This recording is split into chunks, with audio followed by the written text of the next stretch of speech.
Thursday morning. It is November 13th, 2025, and you're listening to the PNW Today radio program streaming on WJOB, JED TV, and JED TV podcasts. Wherever you're tuning in from, we appreciate you joining us. My name is Cale Wilk. I serve as Communications Specialist in the Office of Marketing Communications at Purdue Northwest, and I'm looking forward to the couple of topics that we have in store for today. And like I say, it's always the cast that helps make the show, if anything. So to start us out, we're going to be talking about veteran services at PNW. And of course, just earlier this week, we celebrated and recognized Veterans Day. So, of course, to our folks that are here in the studio and the PNW community and listeners that are around in our communities and around the nation, we thank you for your service during this weekend and on Veterans Day. So joining us, we have to my immediate right, we have Anthony Pelota, who is our Director of Veteran Services or Veteran Service Coordinator at PNW. Anthony, thank you so much for being here early this morning. It's great being here. We have Ben Bobbin, who is a business management major with a concentration in entrepreneurship and obviously a minor in marketing. Is that yes, correct? Okay, we got all of those. Made sure that we had those straight before we started the show. Ben, thank you very much for being here this morning as well. Thank you. And then we have, last but not least, Daniel Campos, who is a mechanical engineering student at PNW. And thank you for being here as well today, Daniel. Thank you. All right, let me just go ahead and run down just a few notes about events that are coming up at the university, as well as some recent news. So if you are a member of the PNW community, that's you're a student, a faculty member, staff member, if you're a proud alum of the institution, or you're just a wonderful supporter of Purdue Northwest, one of the great things that we were excited to announce this week is that there is a special group recognition license plate that is going to be offered through the Indiana Bureau of Motor Vehicles that will be a Purdue Northwest branded license plate. And so beginning in 2026, if you would like to help support PNW students, it's another way that you'll be able to do so. So you can renew with PNW. So again, starting in 2026, when you're registering or renewing your Indiana license plate, if you're an Indiana resident, consider registering for a PNW Special Group Recognition License Plate. It's about $40 extra to go ahead and register for the plate, but $25 of that directly goes to supporting PNW student scholarships. So if you want to learn more information, go to pnw.edu/license-plate. There are still a few tickets that are left for Neil deGrasse Tyson, who is going to be the finale for the 2020-25, add some extra zeros and twos in there, my bad. Words are hard in the morning. The 2025 PNW Sinai Forum season. So if you wanted a chance to be able to catch adventures in science literacy with the famed astrophysicist himself, again, there's still a limited number of tickets that are available. That program is going to be on December 7th, starting at 4 p.m. It's going to be at the Stardust Event Center at Blue Chip Casino in Michigan City. Go to pnw.edu/Sinai-forum to go ahead and check out tickets. And, of course, we always love to be able to shout out our friends in athletics. If you ever want to be able to see when you can have an opportunity to cheer on our athletics teams, go to pnwathletics.com to check out game schedules as well as tickets. Just like tonight, you can go ahead and support PNW men's ice hockey. The ACHA D1 team is going to be taking on University of Illinois at the Cube tonight at 7:30 p.m. Again, go to pnwathletics.com to find out all of your PNW athletics information. So if there's anybody that is just joining us and tuning in, we are starting our segment today talking about veteran services at PNW. And so joining us, we have a couple of our wonderful PNW students who are also service members, as well as our veteran services coordinator, also a veteran himself, of course. So I'm going to start this off teeing up Anthony Pelota to help give us a little bit of some context here. You help lead our Veteran Services Office at PNW, so give us a little bit of an overview about what you do to help serve students at the university. Well, one of the main things, especially the office does, is we work as like the main point of contact for student veterans, especially those who are coming in. We work with them on getting the degrees, understanding veteran benefits, because a lot of times when veterans are coming out of the service, there's a lot of confusion on what benefits should be used, what they're eligible for, and stuff like that. And then also just building a tight-knit community of veterans, because what a lot of people don't understand is when you're in the military, you lose contact with all those back home, and then when you get out, you lose contact with the brothers that you served with. So you're you feel alone. So the Vet Center provides that space where you can come together and talk with other vets and build another brotherhood. And we just work to make sure that, that college is right for them if they want to stay in college, and then make sure that they have all the things they need to be successful in college, whether that's working with disability services or working with academic support for tutoring or anything along those lines, and then making sure they're using the benefits to the best of their ability and what their educational goal is. Absolutely.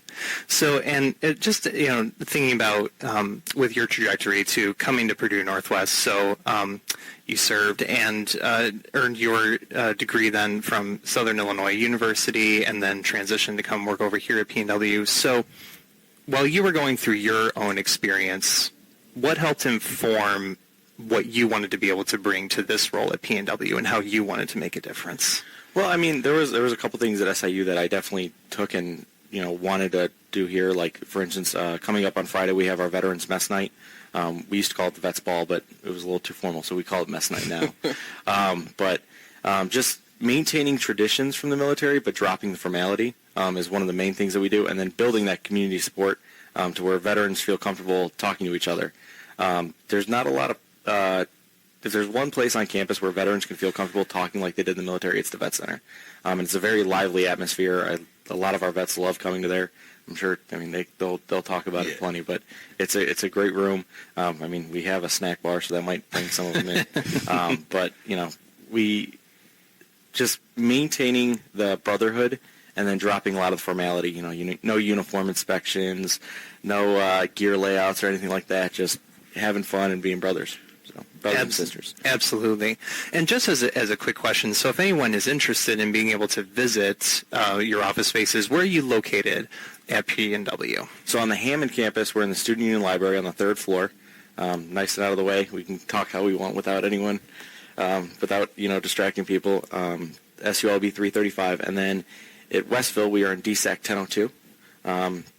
That one's a freshly renovated area. It's very nice.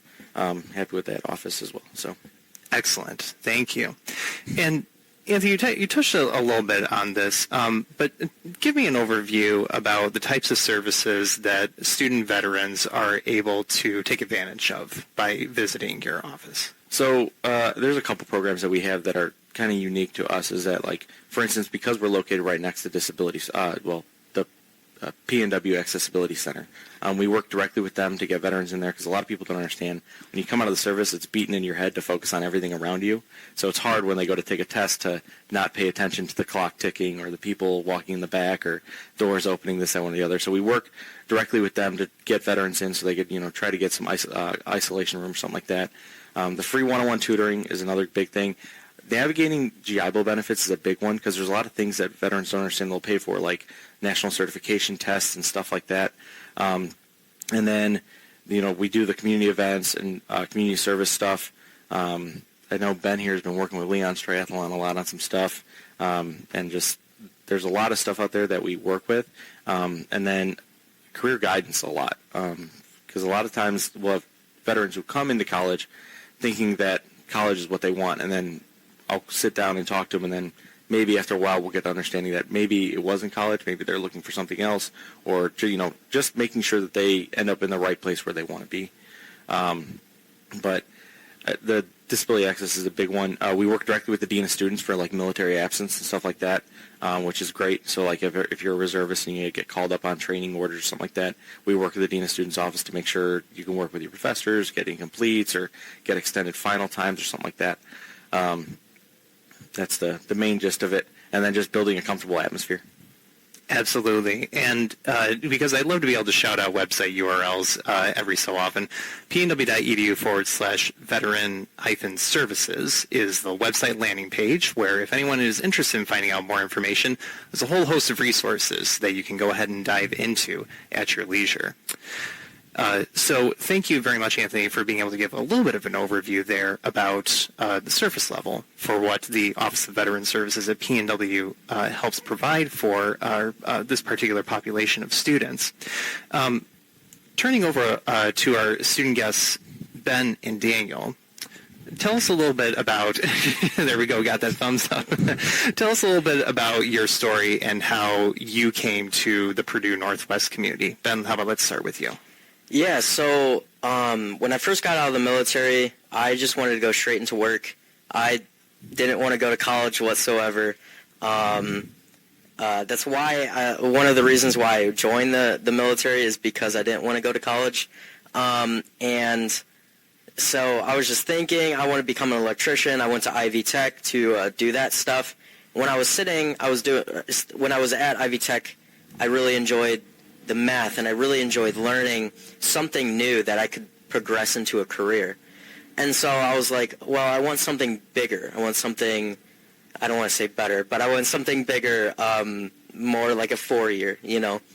And so I went to a different college in the area and just walked around a little bit, and I felt like I was in high school. And then I came to PNW, walked around, I enjoyed the atmosphere that was on campus, and then I found the Vet Center. And when I walked in there, it was just, there was like 5 other veterans in there. They were all studying together.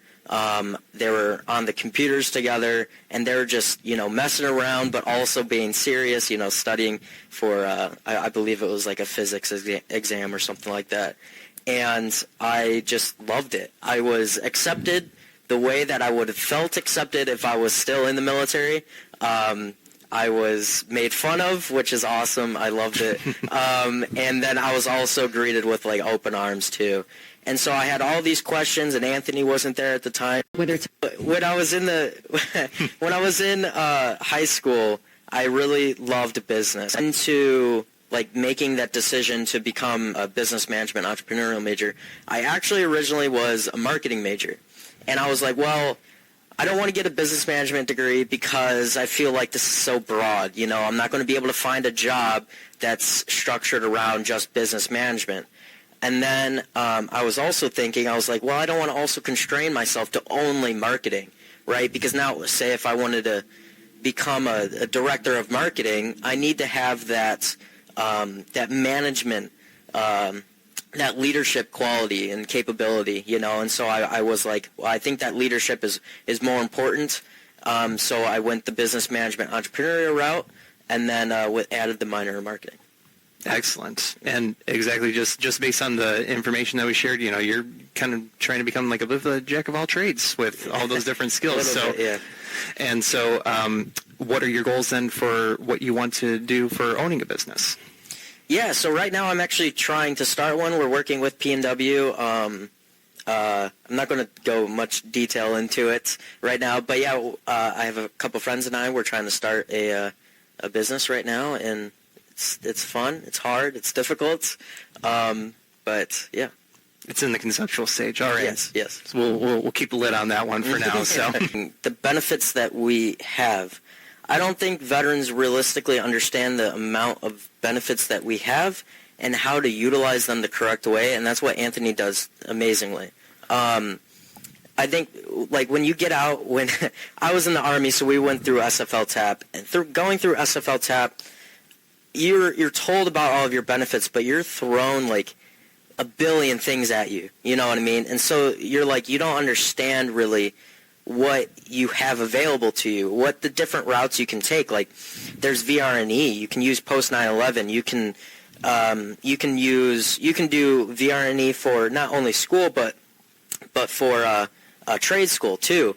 And so there's just like coming into the vet center and talking with Anthony, or just talking with veterans that are already in that chapter of their life, just really helps you understand what benefits there are and how to utilize them and how they line up with what you want to do, what your goals are. And so I think that's what a really big, like, frequently asked question is like, what benefits do I have, you know? So. Exactly. I think I'd have to basically agree with almost everything Ben said. That's we all kind of have a little bit of the same viewpoint. There's the plethora of benefits that we just have that I still probably have no idea about. It. Got it. Well, thank you very much for being able to share a little bit about that. And really the theme that I'm gathering here is that this educational journey is attainable. There's a little bit of some information gathering that does have to happen, but you have a support system that's going to be able to help you get there every single step of the way. Again, pnw.edu/veteran-services, or send an email to Anthony. He'll be able to answer the questions. We're just singing your praises here. So, because while we have a lot of fun on the PNW Today program, I know that our minutes are ticking down here. So one of the things I did want to make sure that we had an opportunity to talk about was the Collegiate Purple Star recognition that Purdue Northwest received back during the summer. So Anthony, tell us a little bit about that. So the Collegiate Purple Star is a new initiative from the state. Basically, people out there have probably heard of Military Friendly or Best for Vets or any of these other surveys that are typically done by for-profit magazines or something along that line. The state wanted to develop their own basically military-friendly survey that was going to be administered by the state, and then they determined the best schools within the state around it. Luckily enough, the 3 major 4 years within the Purdue system, there was only 6 that got Tier 1. It was Purdue Fort Wayne, Purdue Northwest, and Purdue West Lafayette, and then there was a couple 3 Ivy Tech campuses that got it. Just a note, it's not a system-wide thing; it's per campus. So we won that merit just by what we have here at PNW, which we strive to do the best. And I think once we got it, I actually said I was like, it's my goal within 5 years for us to get a special designation for it. Tier 1 basically means we are one of the best in the state for veteran services. And then what that really entails is they ask what student support services you have. If you have any specific financial things for veterans that you guys offer other than other schools, whether you have a vet center. We have one of the bigger vet centers, I'd say, in the state. We have the best in the state. We have the best in the state. So we also have 2. So yeah, exactly.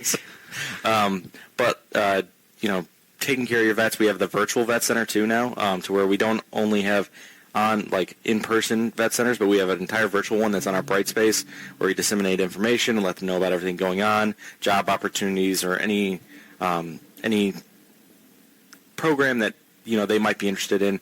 Like I think we had and her name's Angelica, but we call her Angel. We had Angel on, and she was part of that women's fellowship. Mm-hmm. That was posted on the D2L course, or we have jobs in gaming forums that they do, stuff like that.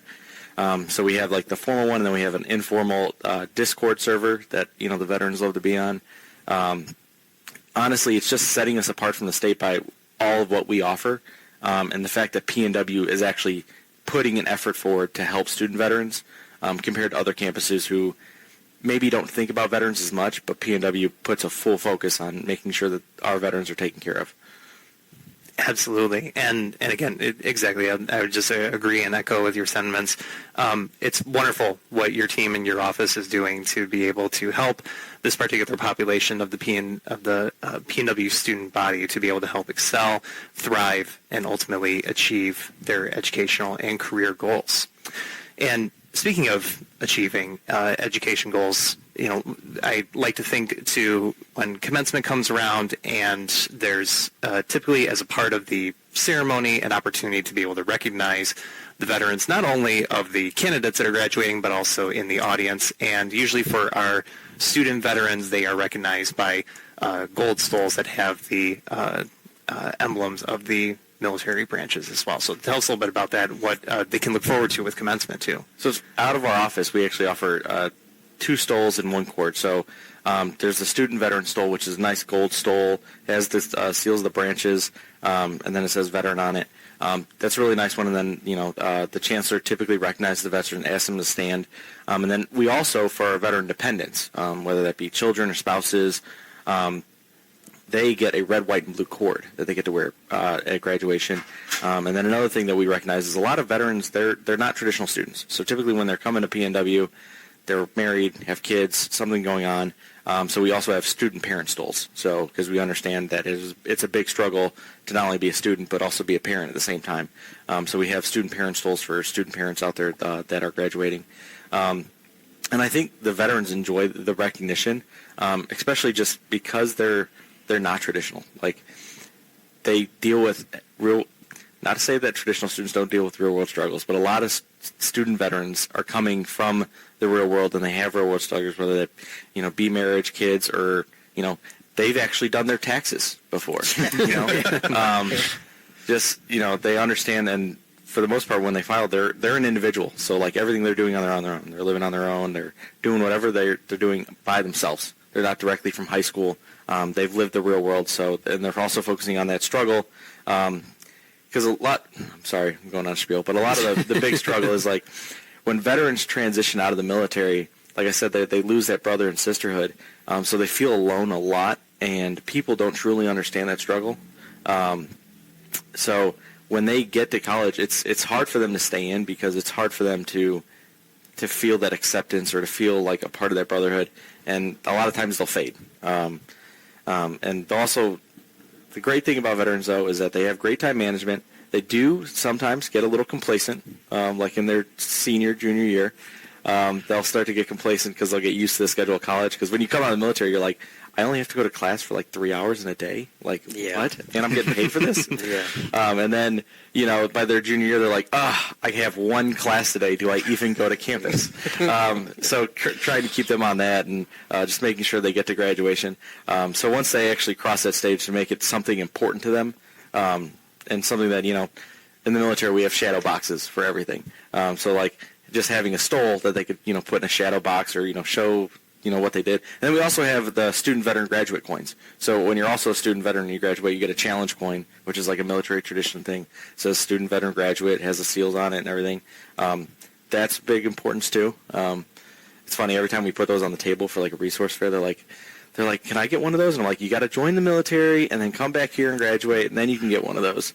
So, but, and I appreciate the chancellor that he actually acknowledges the student vets, especially this year where he sent out an email actually recognizing the student veterans on campus and recognizing the 250th birthday for a lot of the branches. Absolutely. Thank you for being able to share a lot of that information. I appreciate it. So we're going to be wrapping up this segment here in just a short sec. So to round us out, Ben and Daniel, whether it's students that are here at PNW or others that are in the community, and whether they have served or they're reservists, what do you like to be able to tell them and to encourage them to consider coming to PNW? Yeah, so I always encourage veterans that I meet either through church or through wherever I'm at to always just stop in at the PNW Vet Center. If you don't want to go to college, I don't care. Just at least stop in. Learn about the benefits, because that's what Anthony does amazingly. Learn about your benefits and see how these things add up with your goals in life. Because if you never know, college could be that goal. College could be that stepping stone, that extra step that you need to take to get somewhere in life. Or just honestly help veterans stay off the streets too. I know a veteran right now that could possibly not pay his rent next month, and that's because he just got out of the military, but he's also not doing anything. So I told him to come into the vet center, learn about your benefits, get into school. If that's a last case, you can always, leave school and go do something else, and you can come back if you want. So that's my 2 cents. Absolutely. I just say I'm current active reservist, so I drill every month. And I used to drill over here in Hobart. Now I'm up in Arlington Heights. But all that I ever do is sing the praises of Purdue or PNW and how just helpful they have been through Anthony helping me through just guide everything. And then as a reservist, I still have to go and drill, and sometimes I'll interfere with classes. And they work with us so much. I get my time that I need if I need to make up quizzes, tests, homework. So just the accommodations, I can't imagine going anywhere else because I'd be afraid that it's not this good. All right. If I could just say one. Sure. Is, one of the things like Ben brought up is that like a lot of times with our vet center, you don't have to be a PNW student veteran. If you just want to hang out with a lot of veterans, we will accept you at the vet center. Yeah. We have plenty of younger vets because they feel like they don't fit in when they go to the American Legion, the VFW, which I understand. So they'll come up to our vet center because it's a younger audience. It's a more post 9/11 audience. And we accept them and we bring them in, have good times with them, or we'll go do events or whatever together. So you don't have to be going to PNW to come up to our vet center. You can come up there and then just enjoy the good time. And then we might hint towards you maybe coming to college. Yeah. But you don't have to be. And like we're only there to help you through whatever transition, or if you're looking for that group of people to hang out with, so that way you don't feel alone, especially when you leave. So Absolutely. Well, this has been a really great conversation. I wish that we had more time because between all three of you, you've had great information that you've been able to share. I'm very happy that you're a part of our PNW community, and we'll continue to help you excel along the way as you progress in your education journeys. Anthony and I both, right? You more so, obviously. But anyway, pnw.edu/veteran-services, that's the place to go to find more information. We're going to go ahead and do a quick switcheroo with our guests. Thank you to our first guests to join us to talk about veteran services. We're